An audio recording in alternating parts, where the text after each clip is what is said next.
I have no choice but to ask you to quit." Those words pierced my ears like a sharp blade. In front of me was the daughter of the company president. Just a few days ago, I had saved her from a falling timber at a construction site. As a result, I had seriously injured my leg and back, and I was forced to live in a wheelchair. She had come to visit me, but she told me at the first meeting that she was fired. I lay in bed, stunned, still in pain. It was too sudden, coming from the person I had risked my life to protect. I swallowed my voice as I felt cold sweat running down my back. But the next moment, she spoke, and made an even more believable proposal. "There's something I'd like to ask you. It's something only you can do. That proposal will change my life. My name is Shosuke Kazazawa. Sakura General Construction Company, Limited, where I work, is a fairly large construction company that builds buildings, condominiums, large commercial facilities, and more all over the country. When I stepped into the construction site in the morning, the crane towered as if cutting through the blue sky. The sounds of metal creaking and machines operating echoed from all around. Whenever I hear that fantasy, my heart warms a little. However, because there are dangers on the site, we must repeatedly preach safety first and everyone must work together. Even veterans can lose their guard for a moment and it can lead to a serious accident. That's why we workers support each other and value the teamwork that is born from that. As we grow larger, the pressure to prioritize profits and future generations increases, and it is true that there is an atmosphere on the site side that may lead to disregarding safety and people. In this environment, I am in charge of positive management, progress confirmation, and liaison and coordination with workers under the instructions of the supervisor, even though I am the assistant site supervisor. In the summer, the harshness of the place is merciless, and in the winter, the wind is cold and scorching. If there are equipment problems or bad weather, it will affect the schedule. There is a mountain of paperwork, so it is by no means an easy job. Still, the sense of solidarity that is unique to the site, where we look at the emperor from the same perspective as the workers and support each other when times are tough, gives me joy. When I see the steel frame being assembled and the building gradually taking shape, I feel that this is the power of humanity. "Good morning, Kama-san, it's hot again today, isn't it? The sun has been really strong lately." "Good morning, it's true, isn't it? Don't get heat stroke, take frequent breaks. And make sure you drink plenty of water." "Yes, Kei-san, you always look out for us, and that helps a lot." Kei-san also procured the fans for Kona and the break room, right? "No, he just negotiated everyone's requests with the head office. It was the general affairs people who actually installed them." This kind of chat is surprisingly good. What are the workers thinking? Where are they having trouble? Conversely, it's also my way of gathering information to find out how to make work easier. I'm a sub-leader, but I want to exchange opinions with everyone on an equal footing, regardless of position. Thanks to that stance, the colleagues on the site know that Kazuzawa-san can be relied on. It seems that if they consult with Kei-san, they will be able to solve the problem. I think that is a good thing. Just as I was thinking about this, a voice from Doji broke the mood. "Hey, Kei's, as of yesterday, the foot stump construction process was delayed by 1 day. What's going on?" It was my boss, the site supervisor, Mi-san, who was glaring at me with a sharp look while working and with his arms crossed. "I'm sorry. Yesterday, we were told that the safety net was not installed properly in the area where we were going to set up the scaffolding, so we prioritized reinforcement in a hurry because it would be bad if materials fell from above. We wanted to reduce the risk as much as possible." Ah, safety net. It's true that it is necessary to install it. We should have just done that according to the plan.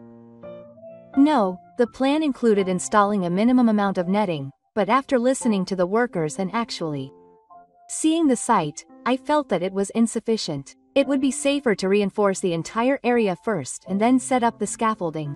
So the work was delayed by 1 day in the end. That's ridiculous. Your way of doing things won't satisfy me. You need to close it more firmly. If the guys on site are constantly worrying about unnecessary things, the second half will get delayed. Mi-san spat out without hiding her irritation. Mi-san is a hardworking and smart person. He's also a veteran, so he has a lot of experience on the site, and his management skills are completely different from mine, but he places great importance on efficiency and delivery deadlines. I understand that this is the #1 priority when it comes to construction. If there are delays in the construction schedule, it will cause a lot of trouble for the receiver and the client, and the cost will also increase. Especially for large companies, later stage management is required strictly. If there is a breach of contract, it can result in huge medical costs. So it is logical that Mi-san is strict. However, what bothers me is that he seems to be putting consideration for the people working on site second. For example, on days like today when the work is tough, it is necessary to give the workers a longer break and encourage them to drink water. However, Mi-san is inevitably biased towards the idea that this will affect the second half. But if you push the workers too hard and an accident occurs, it will be a waste of time and effort. I think it was the right decision to prioritize safety this time. Also, I'm thinking of a plan to rearrange the process a little and make up for the delay. I've created a new schedule today. Saying that, I show the schedule one printed out. It's a little tight, but it has a revised plan to meet the delivery deadline. You're always like that. In the end, aren't you going to be swayed by the voices of the field and be late again? The voices of the field are voices that are directly connected to life. I think this is important. Delivery dates are important to the company, but that doesn't mean we can neglect safety. Miyoshi snorted and looked down at the chart I handed him. Then he frowned and slammed the printout on the desk. At times like this, you shouldn't just prioritize safety, but always think about how to get the job done as quickly as possible. For example, we could have done this reinforcement work at night. Because of that, the scaffolding construction during the day was delayed. Shouldn't you be more strict about that kind of judgment? There was a proposal to work at night, but at night there will be problems with manpower and noise, and consideration will be given to the surrounding residents. I heard that Sakura Construction has a policy of proceeding with construction in harmony with the local community. We also want to avoid complaints by forcing it to be done at night. I, who prioritizes safety and people, and Mi-san, who prioritizes time and cost, sometimes had conflicts like this. My arguments with Mi-san were just going along the same line. In the end, we promised not to make any more changes to the schedule and decided to work according to the new construction schedule one had created. After the argument with Mi-san ended, I sighed softly. To be honest, it's pretty tough. I didn't often have such a clash of opinions with Mi-san, but at sites with strict schedules, his managed market ideology tends to come out strongly. Case-san, are you okay? One of the workers called out to me with a worried look on his face. Oh, you're okay, don't worry about it. I'll think about it carefully, so everyone work with safety as your #1 priority. I could only smile and say that. There was not a single cloud in the sky that day. Unusually for the end of summer, the sun was shining brightly from the morning, and it was as hot as a pine tree. When I heard that the daughter of the president of Sasogo Kensetsu was coming to our site, I honestly wondered why. Apparently the name of the president's daughter is Tanagawa Kuzan. Do you know her? She's apparently very beautiful. The workers were whispering to each other before the long ceremony. Rumor has it that Kuzan is still young, in her mid-20s, but she has joined the planning department at the head office and is actively involved in site management work. I've heard that she is a candidate for the future president at a young age. I was curious about the big shot coming to the site, but I was a little interested in what kind of person she was. To begin with, there are few female site supervisors and engineers at Sasogo Kensetsu, so I also wanted to ask her what kind of perspective she has. When I saw her appear before noon, I couldn't help but stare. Kuzan had her black hair tied up around her shoulders and was wearing a pants style that looked elegant but easy to move in. She had clear features and a slim figure. She was as beautiful as a model. However, contrary to her appearance, she didn't get up at all even in the hot worksite, and she kept a sharp eye on the condition of the scaffolding and the movements of the plane. Nice to meet you. I'm Tanagawa from the planning department of the General Construction Headquarters. I'd like to show you around the worksite today. Thank you very much. She speaks politely and clearly. She seems to have a glamorous aura around her, and the workers she talks to seem a little excited.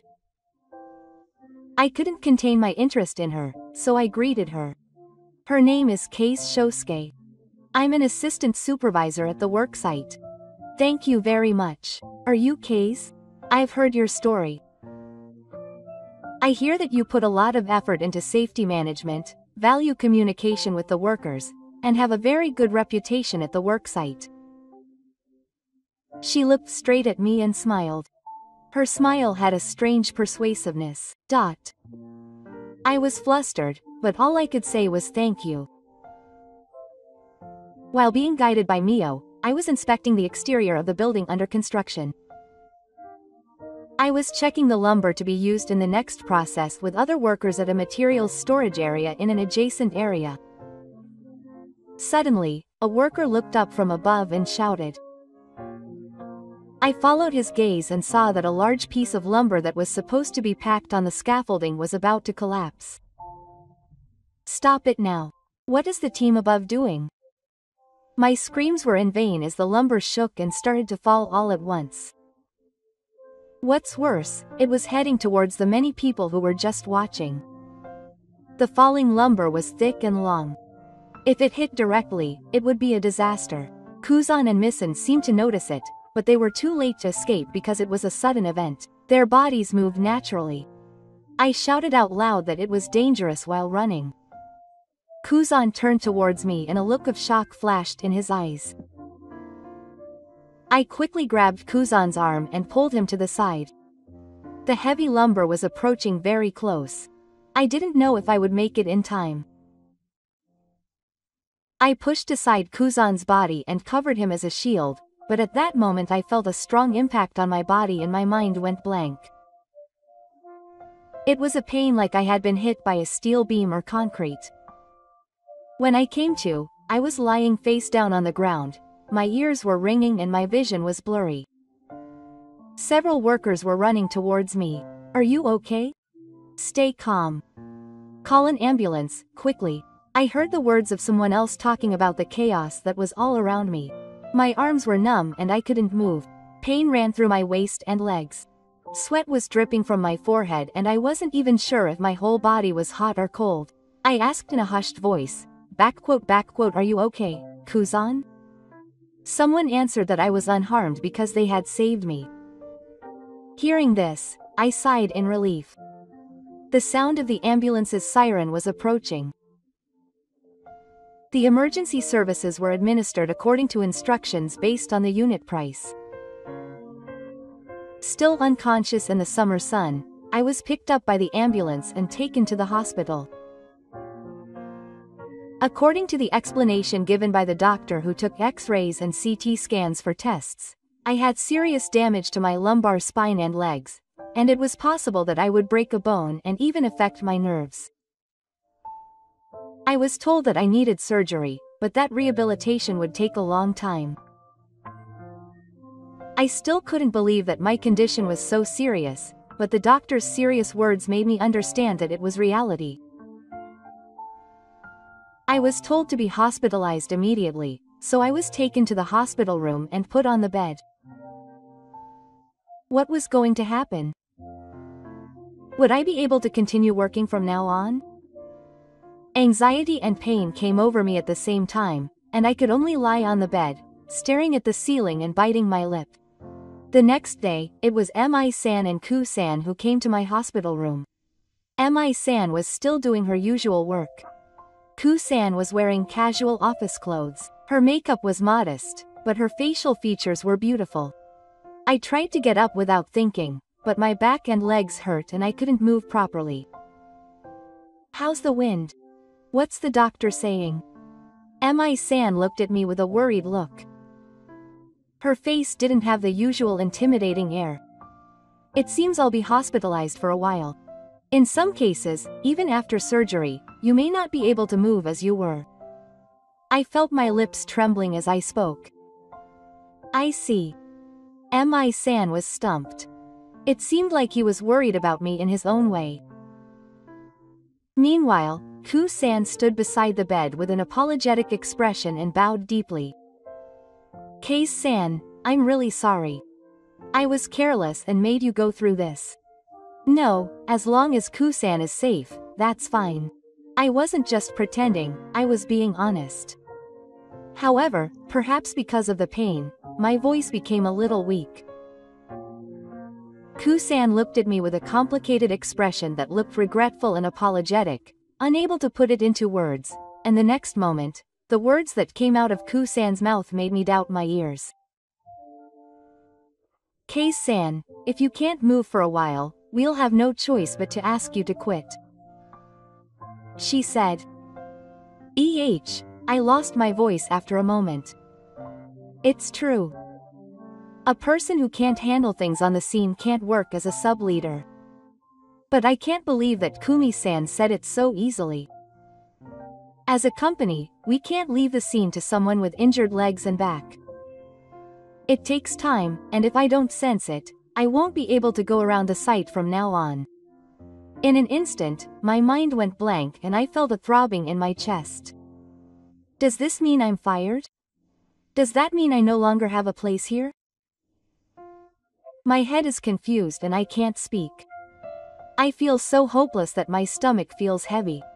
Mi-san interjects. "Well, that's how it is. Sorry for the wind, but if you can't move, there's nothing you can do on site. This is the company's policy." Hearing those words, I felt like I was falling into the depths of hell. More than the physical pain of having my place taken away from me so easily, the fact that it was happening made my heart ache. But the next moment, Kuzan's tone seemed a little softer. "So I'm going to have you leave the site, but of course I'm not going to just cut you off. On the contrary, I want you to work at the head office." I couldn't help but ask again. "It's not firing. What do you mean?" "Of course I know your track record as an assistant site supervisor. I think that your attitude of placing importance on communication with workers, your keen eye for the site, and your ability to respond flexibly when a problem occurs will be a great asset for the company. You may get injured and have difficulty moving. But if you are in a position to manage projects at the headquarters office, you will be able to fully utilize your strengths." I didn't know what to do with this sudden turn of events. The two letters, ka and ko, were running through my head, and I felt like a helping hand was extended. I was stunned, but Niku-san smiled. "Specifically, I would like you to take on the role of project manager, keeping a comprehensive grasp of multiple sites at once. I would like you to do comprehensive work such as managing the construction process, checking safety measures, and making adjustments when problems occur. I myself am working on a new project in the planning department at the headquarters, and I feel that I absolutely need real voices from the site. That's why I would like you to cooperate with me, as you know the site better than anyone else." It was such a sudden story that I couldn't keep up. But Niku-san's words were serious, and his eyes seemed to believe in my evolution. It seems that I was quick to think that I was fired. However, I think the way he spoke was too confusing. It's hard to leave the workplace, but I feel happy to think that there is at least a way to stay in the company. My mouth unintentionally loosens. However, seeing my reaction, Kami-san couldn't help but interject. "Why did you make such a change to K's?" "Of course, he saved your life, but aren't there other experienced people?" Kami-san clearly responded to Kami-san's question. I respect his personality and abilities. I'm sure he helped me. But that doesn't mean I'm thinking about Joyo. I want to welcome Kei-san to the head office as a rational decision. Kami-san swallows her words with a groan. I'm just confused by the sudden story, but Kami-san is calm about the balance and proceeds with the story as if there was a script. Of course, if you refuse, I'll respect that. But it will be difficult to work in the field in your current state. Hearing that, my heart warmed. It sounded like a cold sentence earlier, but now I can tell that she really cares about me. After a few seconds of silence, I took a deep breath and the answer came out naturally. I understand. If it's okay with me, please let me do the job. Kumi's expression brightened up. Thank you. I'm relieved now too. Even if you can't go to the site, your experience will definitely be useful. Meanwhile, Mi-san had a complicated look on her face. Case is in the head office, right? It seems that she is clearly not convinced. Still, she sighed as if she had given up, not being able to find a reason to argue here. I had mixed feelings in bed. It's only been a day since that painful accident, but my life is about to change drastically all at once. I can't help but feel lonely about the fact that I'm leaving the site. But I can only be grateful to the group for showing me the way to stay at the company. It seems that she thinks highly of me. In order to answer that, I can't afford to be rotten. That's why, above all, I'm still alive. Although I was injured, this life was saved. For now, I just have to focus on my treatment and try to recover as much as possible. First of all, I'll focus on my treatment and do my best in rehabilitation. I hope to be of help as soon as possible. After saying that, Mr. Ku smiled softly, and Mr. Mi reluctantly nodded. It took longer than I expected to be discharged. Rehabilitation was not easy, and the range of movement was limited due to the paralysis and pain in my legs. The doctor told me not to rush and to get used to it little by little, but I still wanted to go back to work as soon as possible. Fortunately, I can move around on my own to a certain extent in the wheelchair provided by the company. It's nothing compared to when I was running around so much as an assistant site supervisor, but I'm grateful that I can just move around.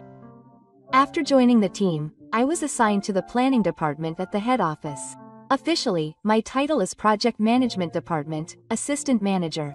To be honest, it still feels strange to go to the head office building and show up at the quality department in a suit every day. However, the work in this new position was more rewarding than I expected. The first task I was assigned to was to check the schedules and safety management reports submitted from construction sites all over the country, and if there were any problems, I would provide support by suggesting improvement measures. I decided to first carefully interpret the data, verify the risks in terms of later stages and safety, and conduct interviews at the sites as necessary. Hello, this is Kazama. Thank you for your hard work.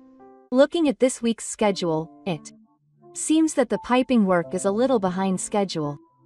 Is there any reason? Well, actually, there was a change in the drawing, so a few more confirmations are needed. I see. So in order to secure the latter half, we need to finish the confirmation process as soon as possible.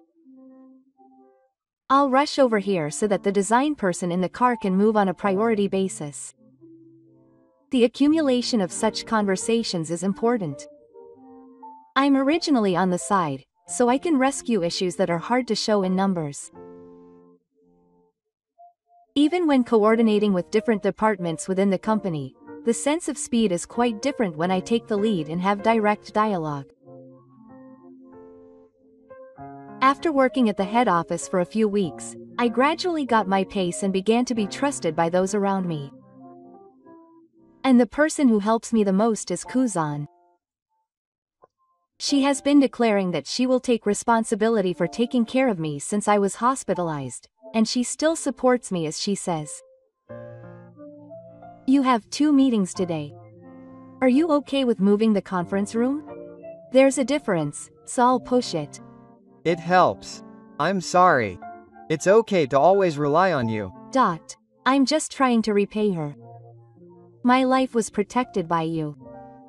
Now it's my turn to be your legs. I was just grateful to her for smiling like that. As a result, the reputation of being able to do this started to spread among the departments in the car. Originally, many of the general staff at the head office had no field experience, so they could only judge the reality of the construction site from numbers and reports.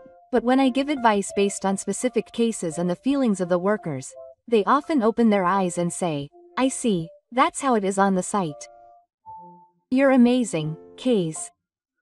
Even though you have a disability, you can draw up an overall construction plan. Yes. Moreover, it seems that you contact the workers directly to check the problems. As expected of you, you're right. To be honest, I feel embarrassed when I hear such rumors. But I want to work hard not only for myself but also for the site. As long as you give me a push, I'm sure I can contribute more to this company. One evening, as I was organizing the documents on my desk with this resolve, the entire office was enveloped in the sunset and the staff were starting to go home one by one.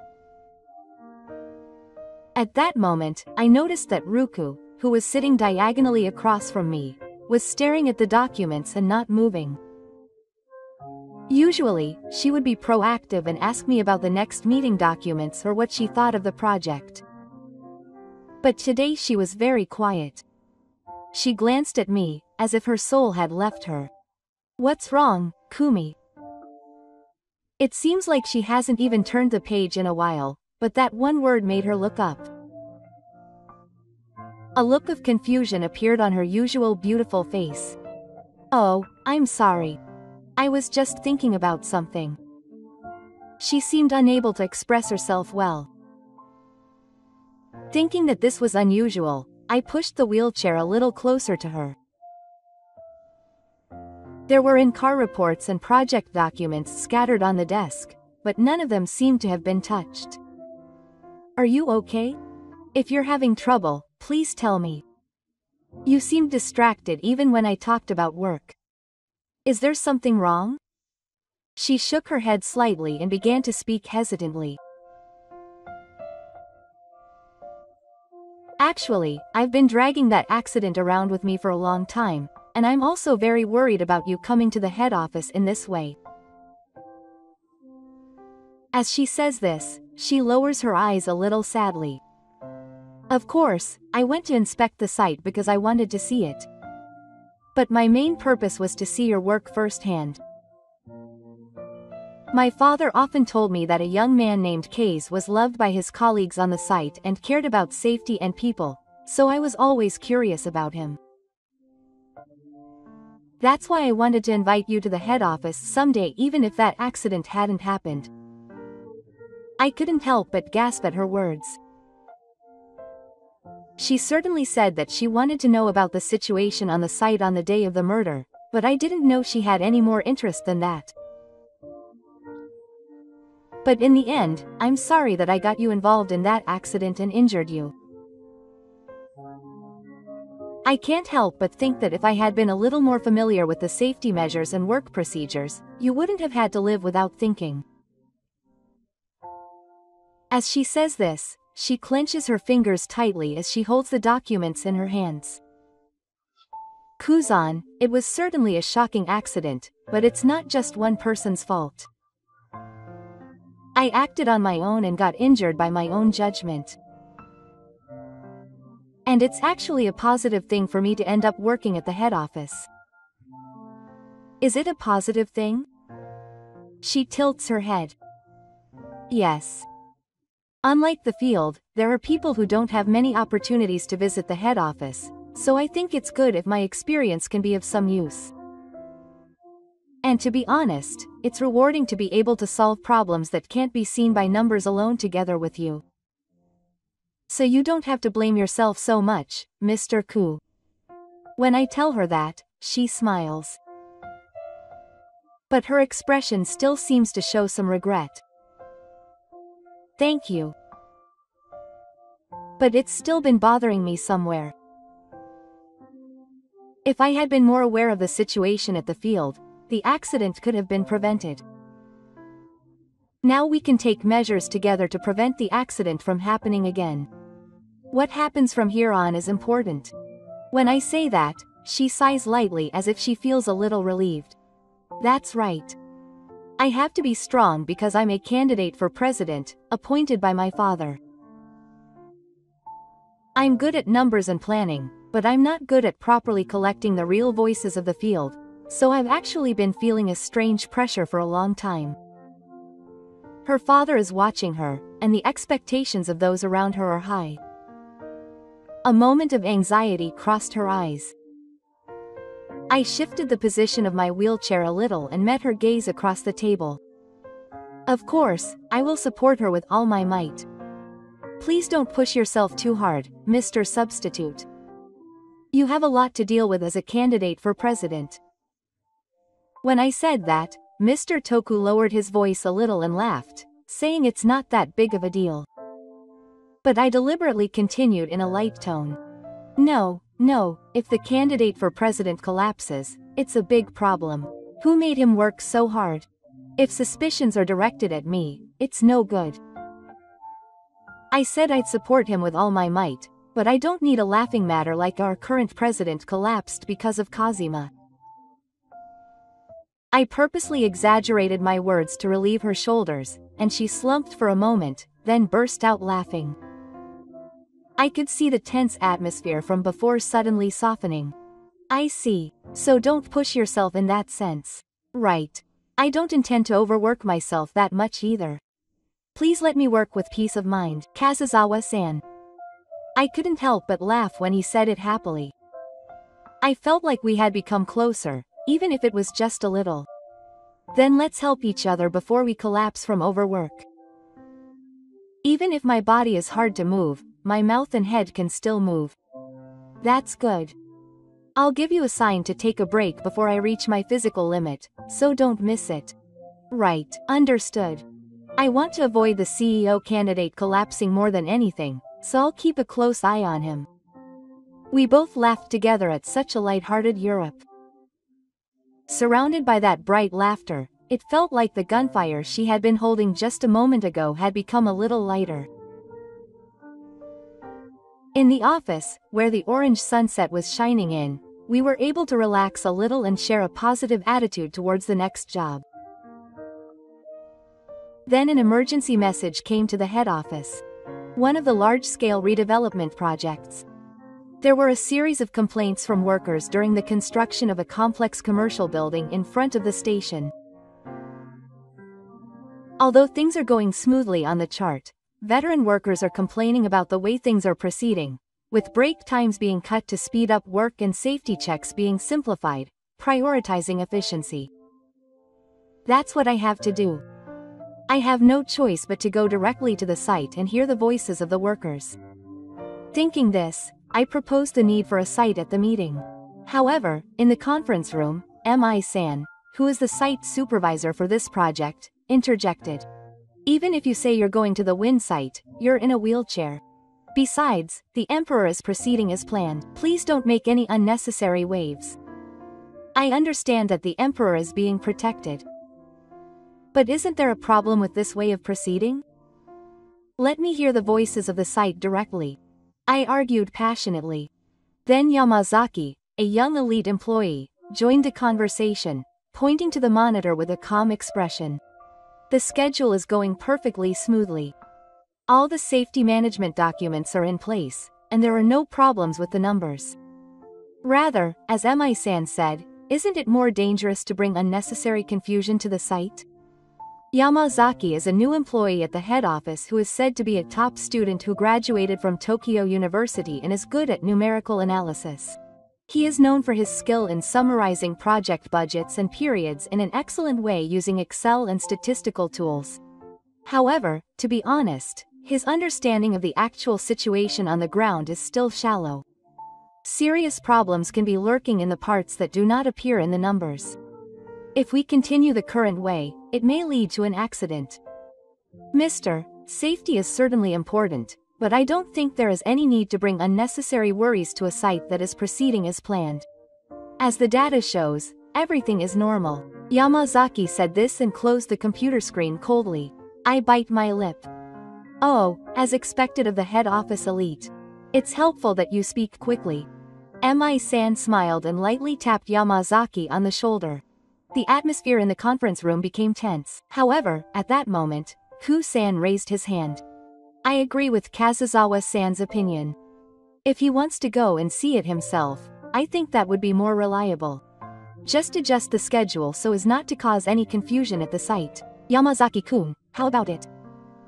Yamazaki seemed speechless for a moment at Kuzan's strong words. After all, it's hard to go against the president's daughter's orders. I reluctantly nodded. The next day, I went to the problematic station redevelopment site with Kumasan and several support staff.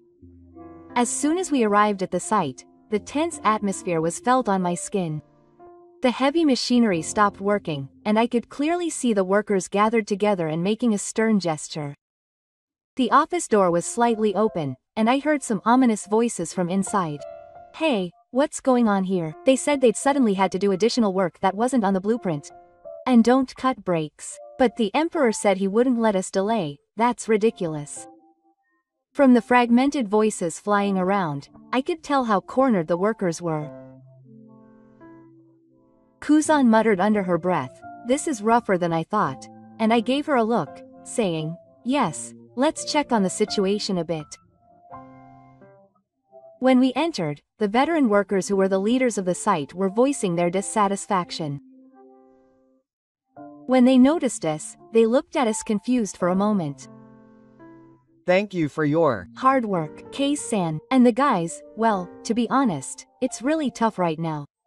We're doing as we were told to secure break times, but there are a lot of design changes, and the moment one of the leaders said that, another voice came from somewhere.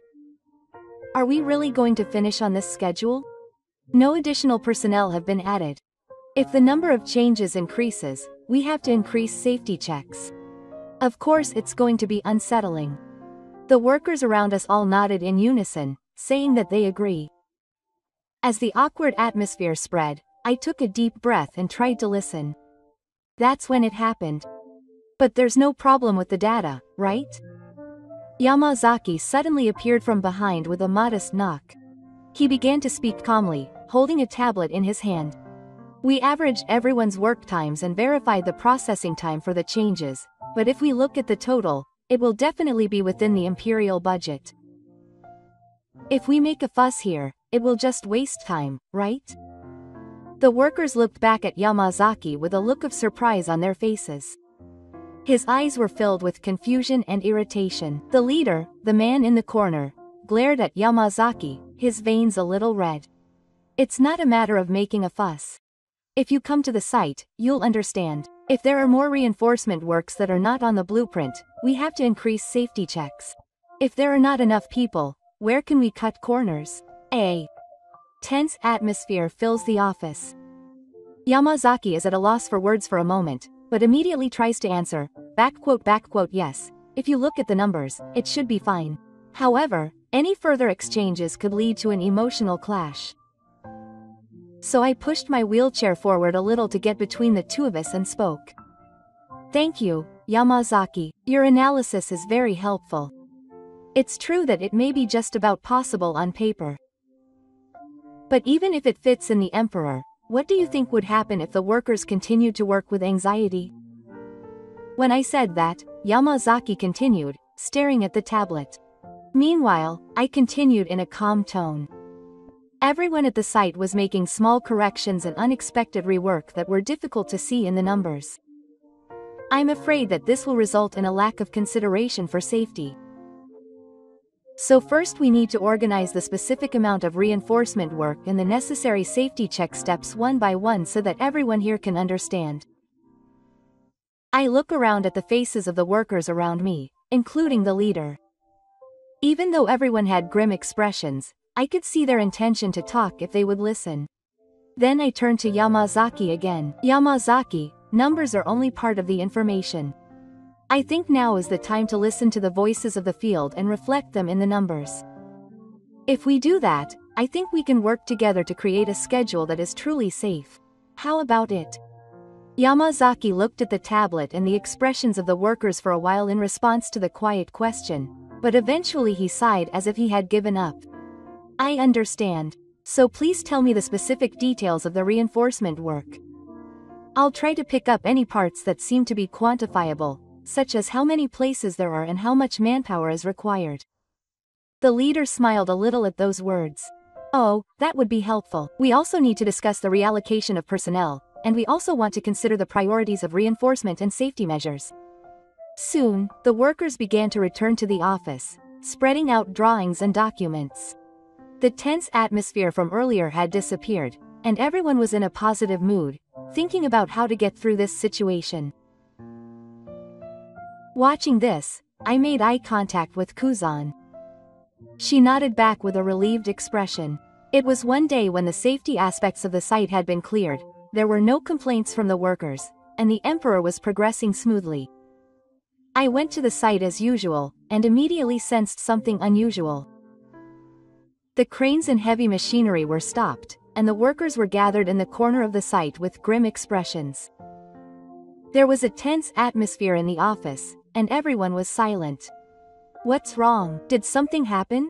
Kei-san, it's difficult. It's highly likely that the foundation reinforcement does not meet its strength. It seems that a large amount of poor quality materials were mixed in, and some of it has already been used in the construction. The workers around me looked down and bit their lips at his words. The cranes and heavy machinery must have stopped because the construction could not proceed because of this problem. With a bad feeling in my chest, I asked the staff nearby. How did such materials come to be? How did the delivery check go? The staff shook their heads. I had received a report that the materials had been inspected, but the documents were suspicious and I had never heard of the material manufacturer, so I was not sure if they had a proper track record of construction. The faces of the workers around me were etched with anxiety and irritation. No matter how you look at it, this situation is strange. Cheap, low-quality materials are not normal for a major construction project. If things go wrong, there is a risk that the entire foundation will have to be redone. I couldn't help but bite my lip.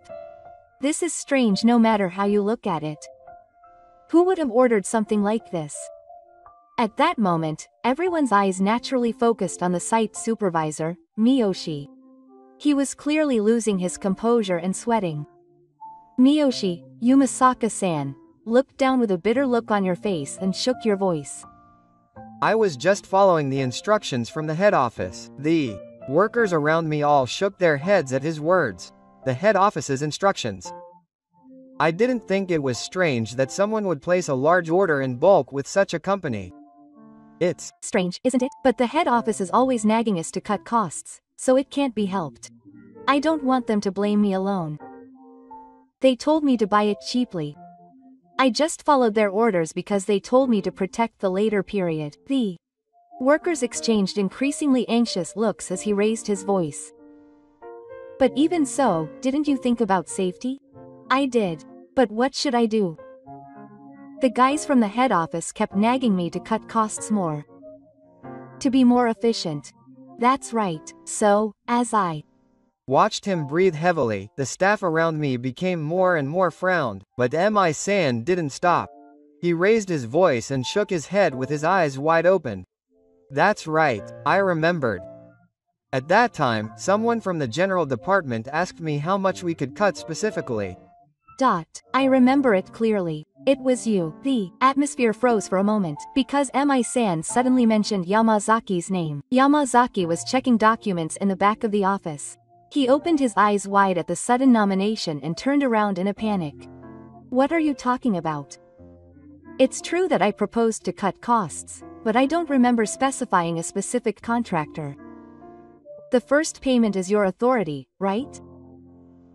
Mi-san continued to be mean to Yamazaki's words. But you still made it cheaper. I had no choice but to make it cheaper because you kept telling me to make it cheaper. I had no choice but to do it because Yamazaki told me to. Yamazaki sensed the atmosphere and suddenly glared at Mi-san with a strong naturalness. Is this your justice? Why would a supervisor who is supposed to protect the site push such a risk on someone for his own profit or to protect the policy? His voice was filled with the effort of trying to stay calm. He opened his mouth to speak, but couldn't find the words to refute, so he took a deep breath. After a moment of silence, Yamazaki took out a tablet from his pocket and began to operate the screen. A pale light illuminated his face. I understand. Then I will stick to my own justice. I was planning to consult with Kusanya-san soon. The movement of the unit price was so unnatural that the workers were surprised by his words. Yamazaki held up the tablet in front of everyone, and there was a large number of order history and digital records lined up on it. Look, this is the case that Kokumi-san settled. The unit price of the supplier is unusually low, but the explanation of the billing office is strangely detailed. And an unnaturally large amount was ordered from this company called Gyosha. Moreover, this price setting is clearly outside the market. One of the workers who looked at the screen exclaimed involuntarily. Isn't it below the depreciation price if it's this cheap? Normally, not only would it not be redistributed, but it would be impossible to know what quality it would be delivered with. Furthermore, Yamazaki slid the screen and new documents appeared. Look here. Every time the order increased, there was evidence that the reward was transferred to a specific account for some reason, which was suspected to be a kickback or rebate. Of course, it couldn't be conclusively determined, but the numbers showed that it was quite close to black, and at that moment the office was on the verge of bankruptcy. The gazes directed at Ms. Miyoshi became even sterner, and everyone's mouths clenched in fear. Ms. Miyoshi's face turned pale, and her mouth moved rapidly, but she no longer had the momentum that had been useful earlier. That's a lie. I mean, that's not the case. I just told the head office to do it, but no one is going to listen to that excuse. Yamazaki closed the tablet and looked at Miyoshi without a sad look. This is the truth. This is just my analysis, so the final decision will be made by the company or legal authorities. But since it's highly likely that it was your fraudulent order that put the site at risk, I don't think you can make excuses. Miyoshi's shoulders slumped and she seemed completely stunned. Then, who had been watching the situation from the back, Ms. Miyoshi quietly stepped forward. She spoke to Ms. Miyoshi with a bright expression, praising her uniqueness as the president's daughter. Whatever you say, the evidence is here. Do you know how much loss and danger this behavior will cause to the company? The company can't just sit back and ignore it any longer. I stepped forward in my wheelchair and looked Mi-san straight in the eye. I can't allow her to drag the workers in to cut costs and make a profit for herself. Even if it means stopping the construction, we have to find out all the materials used first. That's the top priority. After I declared that, the workers confirmed their roles and started working. Mi-san just sighed and muttered a voice that couldn't be put into words, as if she was left alone. Yamazaki hugged the tablet again and lowered his gaze. I never thought it would get this bad. I'm sorry if I hadn't noticed it sooner. I shook my head gently and said, don't worry about it. It was because you provided this data that the fraud was exposed. Above all, we have no choice but to get it back. Quote. Yamazaki nodded with determination, his eyes a little teary. After that, an investigation was conducted involving internal audits, the board of directors, and even legal experts, and thorough evidence came out one after another. Records of emails that showed personal contact between Company B and Mi-san. There were traces of repeated artificial increases and decreases in the unit price of materials. And an unnatural payment history in Mi-san's name. Traces supporting the existence of kickbacks came to light. Mi-san was officially punished in the car. Although dismissal from the company was considered, it was ultimately decided that she would resign voluntarily. The company immediately stopped trading with and began work on the total and replacement of the defective materials used. Fortunately, the building did not fall or cause a serious accident, and the worst-case scenario was avoided by early detection. However, all the parts that had already been constructed would need to be redone, and delays and additional costs in the later stages would be unavoidable. The company began to move toward resolving this issue, including pursuing legal responsibility. In the office in the evening, I was sighing a little while looking at the pile of documents on my desk when Yamazaki came in. "Kazuma-san, today's progress."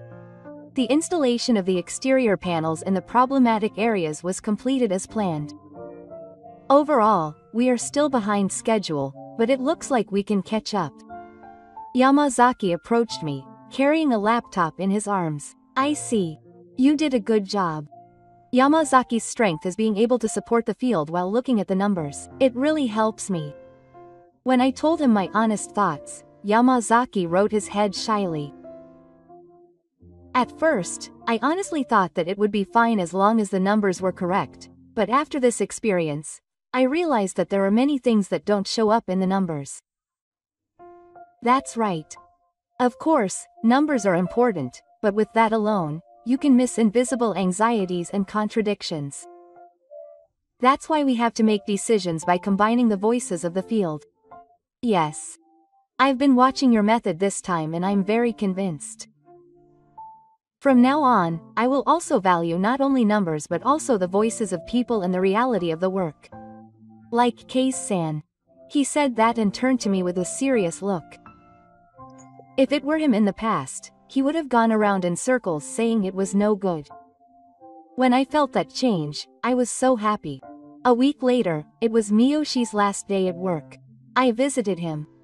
There was something I really wanted to confirm. Miyoshi had a cardboard box on his desk and was in the middle of packing his personal belongings into it. The good qualities he once had as a woman are no longer visible, and he continues to tidy up in silence with his shoulders slumped. "Miyoshi." When I called out to him, Miyoshi turned to me. His gray hair stood out in the afternoon sunlight coming in through the window. My heart aches at the thought of how a veteran site supervisor could look so small. "Ah." "Kamio-san, why did you do this?" When I asked, Miyoshi answered in a strained voice with his head down. "At first, it was just a whim. If we keep costs down, we'll get better reviews from above. With that in mind, I was looking for a cheap one when Company B approached me. They said they could make it cheaper, and they said nice things to the ear, but when I actually used it, the quality was poor. When I pursued this, Company B offered me money if I didn't make any more noise, and..." Miyoshi shook her head pathetically. "There was no turning back now. I thought that if we could at least meet the delivery deadline, we'd be able to do something. But I knew that there was a safety risk if there were defective products mixed in. Even so, you think it will work out somehow, and in the end it is not just your problem." "That's right, Mi-san. We are responsible for the lives of the workers and users."